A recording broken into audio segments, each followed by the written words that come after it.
Naging mainit nga na kontrobersyal ang isyong ito sa mundo ng social media at pati na rin sa buong bansa.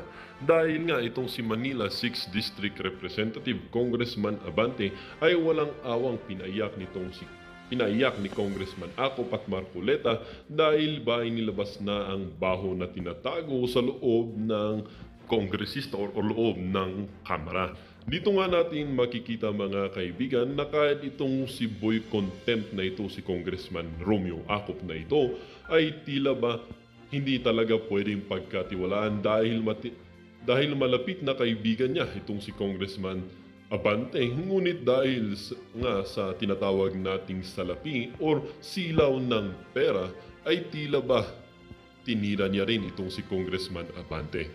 Makikita rin natin mga kaibigan na itong si Congressman Rodante Marcoleta ay hindi rin pinatawad o hindi rin nanatiling tahimik na binanatan itong si Congressman Abante at may pasaring din dito kay Congressman Acop kung saan mga kaibigan sinabi niya na huwag siyang magmangangan dahil parehas din naman sila nitong si Congressman Abante na nasisilaw sa kayamanan at sa pera.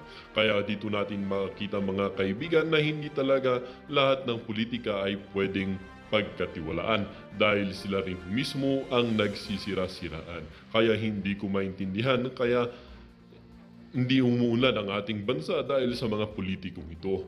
Well, ito na nga ang buong video at kung bago pa lamang sa ating channel ay huwag kakalimutang mag-subscribe at pindutin na rin ng notification bell para lagi kang maging updated sa mga balitang bago at nagbabaga at para aware ka na rin sa kung anong nangyayari sa ating bansa. Muli po mga kaibigan, maraming salamat and God bless.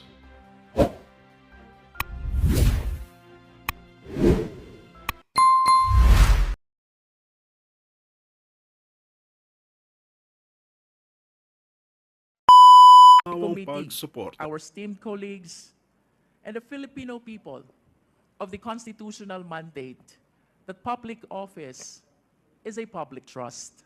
When there is a question, we're bound to answer. We're bound to explain. As a matter of fact, no less than the Philippine Constitution provides, we are accountable to the Filipino people at all times. We are now confronted by the issue on confidential fund. And I wish to emphasize, ang confidential fund po ay pera ng taong bayan. And we owe it to the people to explain kung paano ito ginastos, saan ito napunta, and to be specific, sinunod po ba natin ang joint circular regulating the use of confidential fund. Mr. Chair, I wish to raise as well, to invoke as well, and remind our esteemed colleagues that pursuant to the separation of power, we, the Congress, is exercising the power to legislate. Under this power, we also have the power of the purse. We can amend, we can revise, we can approve, and we can disapprove the budget that was proposed to us by the executive. And I wish to remind as well that the best instrument which shows the power of the purse of the people is no less than the General Appropriations Bill, which is an embodiment of the allocation for the entire Philippine government, which is the result of the legislative process of the Congress. In other words, ang budget po ng ating bansa ay napapaloob din sa isang batas, saklaw ng kapangyarihan ng Kongreso, and that is the power to legislate. To be able to make sure that the power of the purse is properly exercised, we are granted as well by the oversight power, and that is to make sure that all our legislations, that includes the budget of the national government, the General Appropriations Act, are well complied with by our fellow public servants. And to make sure, and as a consequence of this oversight power, we have this inquiry in aid of legislation. So I just wish to remind the Filipino people, and that includes the OVP, ito po ay trabaho ng Kongreso. busisiin ang budget. And not only that, to exercise the oversight power to make sure na yun pong ating mga nakaraang legislation that includes the General Appropriations Act ay nagamit ng tama ng mga ahensya ng gobyerno. I hope that the OVP will be enlightened to address the issues instead of attacking this institution, of politicizing and matters concerning politics, Mr. Chair. Third, Mr. Chair, we should be uniform in the application of our rules. If we are guided by the constitutional mandate that public office is a public trust, if we observe malfeasance, misfeasance, and nonfeasance in the LGUs, as a matter of fact, we have pending inquiry in aid of legislation concerning LGUs. Kung iniimbestigahan po natin ang Office of the Mayor, kung iniimbestigahan po natin ang Office of the Governor, by equality under the law, we should conduct an investigation as well to the Office of the Vice President. And I wish to thank the Honorable Valeriano for taking a stand before the plenary to initiate this inquiry in aid of legislation to address the observation not only of this representation, but of our fellow members of the Committee on Appropriations about the irregularities which we have seen already in the disbursement of fund, as a matter of fact, not only of the confidential fund, but even the regular allocation of the OVP. With that, Mr. Chair, may I proceed to my question for the COA? Kanina Yes. po, But after your lengthy manifestation, you have Mr. already Chair. consumed 4 just minutes. one question, Mr. Mr. Chair. Mr. Just Chair, one question. Yes, the Honorable Marcoleta. May I offer a counter manifestation, Mr. Chair? Later po, 1 minute na lang po siya and then Kasi I will baka recognize. makalimutan yung continuity, yung flow ng discussion. I'd like to ask only, Mr. Chair, by way of manifestation, is there anybody who is questioning the power of the purse of Congress? Is there anybody who is questioning the legislative function and oversight function of Congress? Is there? Because if there is none, then we are not supposed to overextend the discussion or any manifestation because nobody is questioning that. And I think nobody could question that. Even the privileged speech of the Honorable Valeriano. I think the proper question there, the proper title is not asserting the power of the purse. We should not assert it because that power is inherent in us. Asserting or not asserting that power is of no moment. Yun po ay birthright. Yun po is inherent right of Congress. And let me make of record, the office of the Vice President, to my mind, did not undermine the power of the purse. When she personally came in the first hearing and presented herself, including the budget by way of a PowerPoint presentation, she made a presentation, Mr. Chair. And after that, she made a categorical statement that she said, I forgo, Madam Chair, I forgo my opportunity to defend the budget of the Office of the President by way of question and answer, and instead I leave it to the discretion of the House of Representatives on their decision to decide on the proposal as presented.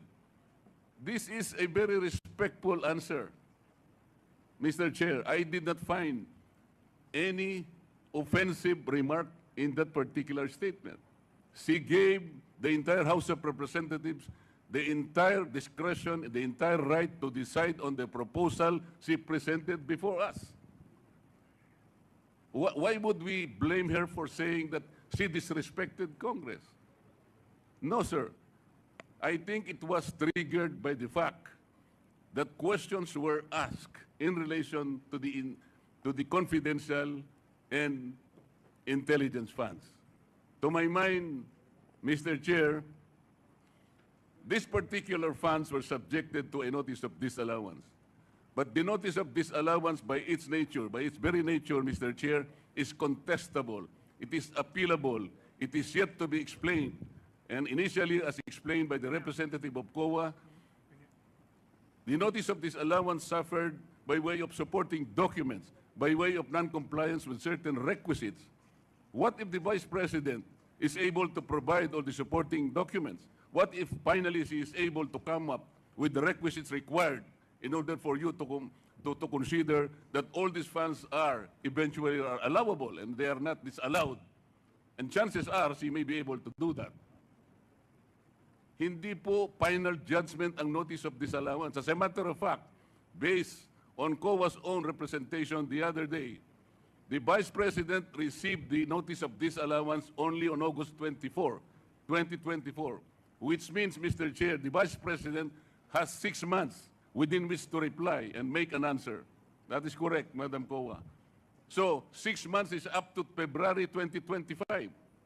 We should give her all the allowance. We should all give her the time because 6 months is 6 months.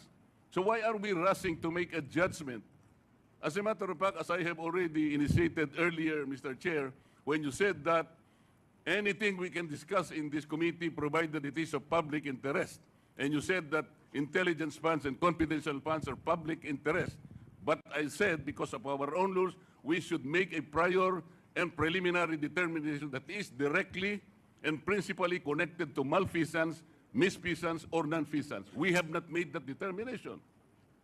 How can we now begin questioning whether or not the intelligence funds covered by an initial notice of disallowance is already directly and principally connected with non-feasance or misfeasance or malfeasance? Madam COA, how many agencies of government today are subjected to notice of disallowance? Do you have a number? How many agencies today? With all due respect to the Before Honorable I, But that is a question I will leave, and I will Yes. terminate But- my manifestation, Madam. Yes, but I will. I I believe, would like Mr. to Chair, that respond. this is still my time. Yes, but I would like to respond to your manifestation, Congressman Marcoleta. Parliamentary Let inquiry, me. Mr. Chair. Parliamentary inquiry What is muna. the parliamentary inquiry of the I would Honorable like to Abante? ask the Honorable Marcoleta, is he rebuking this committee? What is the question, Mr. Chair? Are you rebuking this committee? Why am I supposed to rebuke the committee? I am You not. have been saying things for a while. What? You have been rebuking this committee.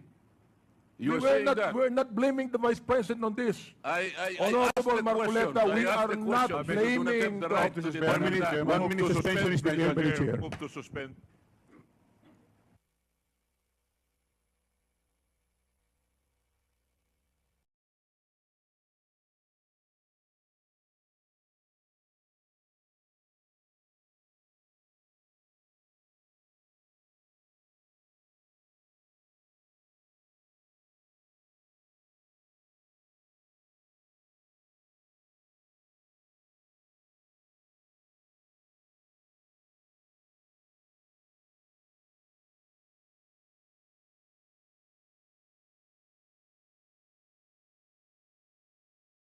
Before I recognize the Honorable Congressman Luistro, let me first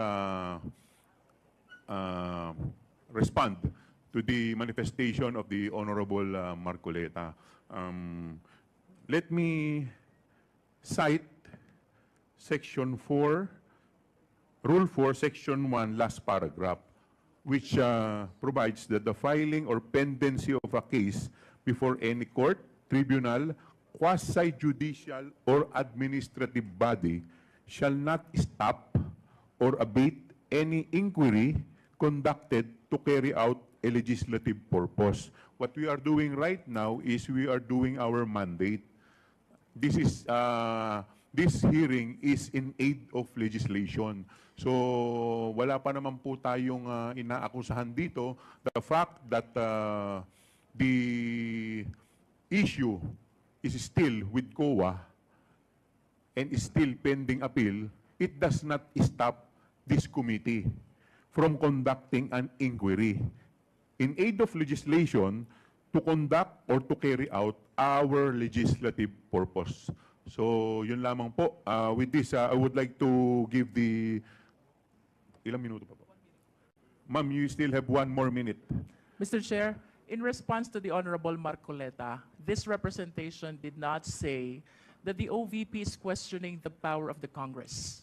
However, Mr. Chair, I wish to state for the record, how else will you interpret her refusal to answer? How else will you interpret her refusal to take an oath? I think, Mr. Chair, the only reasonable interpretation on her gestures is that she refused to participate in the investigation or inquiry in aid of legislation that we are conducting. Secondly, Mr. Chair, about the notice of disallowance, we take cognizance of the fact that this is not yet final and executory. As a matter of fact, the COA commented that the OVP has a period of 180 days, equivalent to 6 months to solicit to make an appeal for the purpose of seeking for a possible reversal of the ND. However, Mr. Chair, kapag ba may ND, bawal na bang malaman ito ng publiko? Kapag ba may ND, bawal na bang imbestigahan ito? And it is on this light that I invoke that public office is a public trust, and at all times, we are accountable to the Filipino people.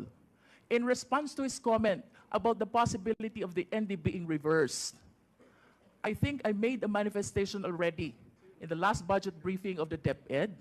If in the event that the ND is reversed, in spite of having this inquiry already, the COA is not precluded.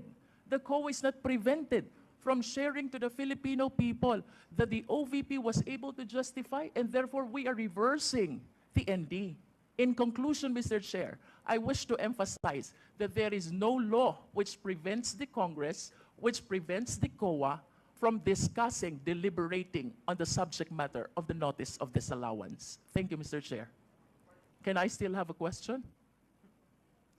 I will give you 1 minute.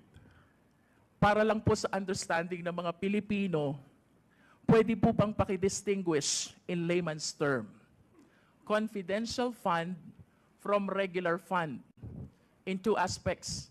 One is procurement, second is liquidation. Because we've been discussing about CF, confidential fund. The question is, naiintindihan ho ba tayo ng mga Pilipinong mamamayan? Now, I think it's high time for us to explain, COA, ano po ba ang diferensya o pagkakaiba, confidential from regular, with respect to one is procurement and second is liquidation. Thank you, Mr. Chair. COA, any representative from COA? Yes, Attorney Camora. As to the confidential fund, it refers to a lump sum amount provided to NGAs, LGUs, and COBs for their confidential expenses, which expenses pertain to or are related to surveillance activities in civilian government agencies that are intended to support the mandate or operations of the agency. The audit of the confidential fund is based on the... Can we explain on the process of procurement or disbursement? You said it is a lump sum fund. May procurement process po ba kapag confidential fund? Since it involves confidential activities, There is none. There is no procedures on No procurement. compliance to procurement law is necessary for confidential fund. Yes, There Madam is no Chair. posting, Mr. there is Chair. no bidding. Tama po ba? Tama po, Mr. Chair. And with respect to the regular fund, we have to comply. In other words, the law on procurement and bidding has to be followed. Tama po? Good morning, Mr. Chair. Yes po, tama po. Yes. Now let's go to liquidation. Ano pong diferensya ng confidential fund with the regular fund in terms of liquidation? Mr. Chair, yung sa liquidation ng confidential fund is provided for under the joint circular. So, hindi po necessary na sinusunod namin yung sa regular fund. Summary and in layman's term, ma'am, how do you make it more understandable for the Filipino people? Pagdating ng liquidation, distinguish natin CF from regular fund.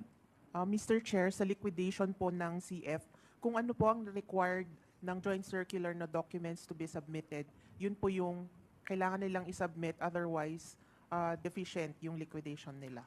Which is less compared to the regular fund. Yes, Madam Chair. Way Mr. less Chair. than the requirements for the liquidation of regular fund. Yes, Mr. Chair. In short, Madam Chair, Mr. Chair, ano po ba yung mga requirements sa regular fund for purposes of liquidation na hindi nyo hinihingi sa confidential fund? In brief lang po.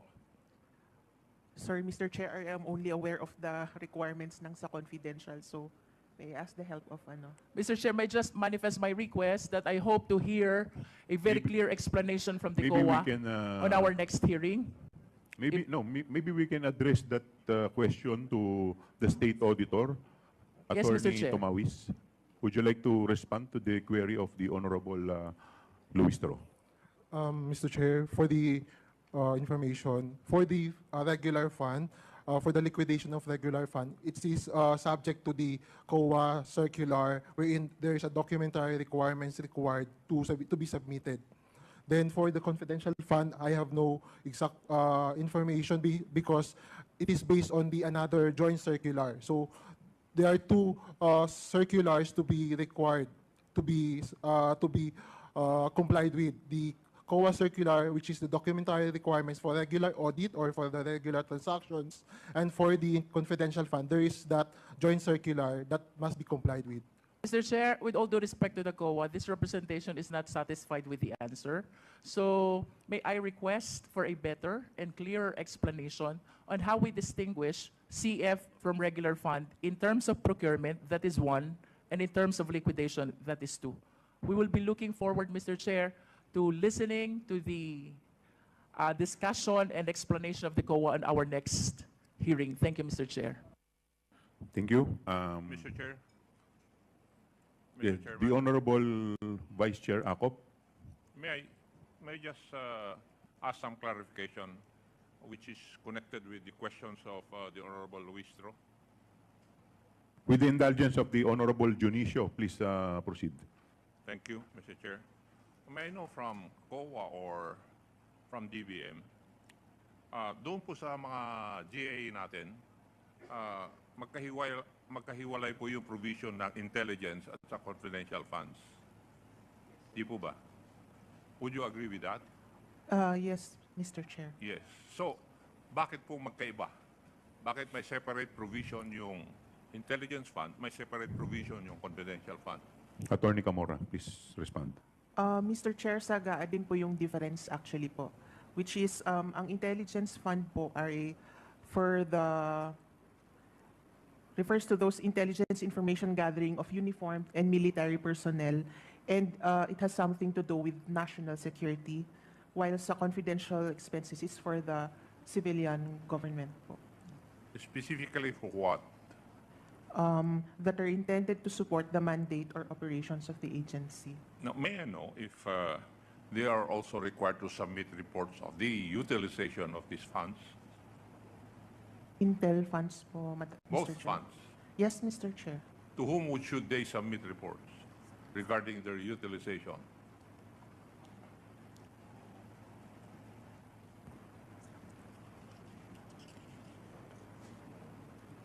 Mr. Chair, as to the confidential funds, they need to submit for NGAs to the President of the Philippines, the Senate President, and the Speaker of the House of Representatives, and to other agencies to the Department Secretary. As to the Intel Fund, they submit their accomplishment report to the President of the Philippines. Now, may I know what agency would look after the reporting of such? Sino po ang tumitingin kung ito ay nako-comply? Because I think this is part of the GA, and the GA is a law. Mr. Chair, it is part of the required documents that they have to Sino submit. po ang tumitingin na dapat nako-comply ang mga ito? Which agency of government?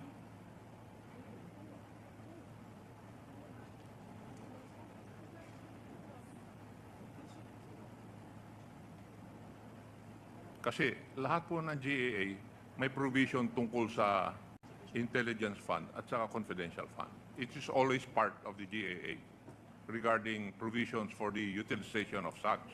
Di po ba? Oh, so sinabi nyo, it is required that they should submit reports. But who looks after the compliance of these agencies concerned. Is it not the audit of the COA po? It is also not the jurisdiction of DBM. Mr. Chair, I think if it's on the utilization of funds, it's more on the COA. Kaya nga po, it refers to intelligence and confidential funds.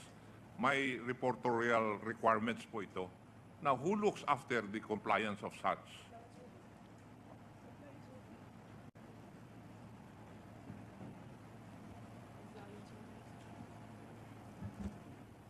Mr. Chair, kung yung sa liquidation po, sa COA po siya nagpupunta yung reports po. And then